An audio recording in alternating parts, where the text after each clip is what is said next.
How to use family center feature on Snapchat. Well, hello everybody, welcome back into the channel. In this video today, let me guide you through the steps on how you can use family center feature on Snapchat. First things first, download Snapchat and log into your account. If you do not have one, create one. What you can do is you can be friends. You can search for friends and you can either search for by username or add them from the find friends section where you find them. Now, you want to head over to your profile. Once you head over to your profile, what you want to do next here is once on your profile, you want to simply tap on the settings at the top right corner and scroll down and find the family center option. You can use the search bar to search in family center. Under privacy controls, it is there. You can tap on continue and you'll be able to add in here. So select your teen's name from your friend list, make sure you have added them beforehand and tap send invitation. Have your teen log in, view your invitation in the chat and tap accept as well.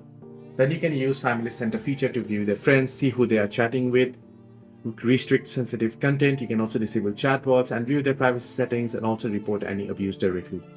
Hope this video was helpful. Do like and subscribe and do not forget to leave the comments down below if you have any further issues as well.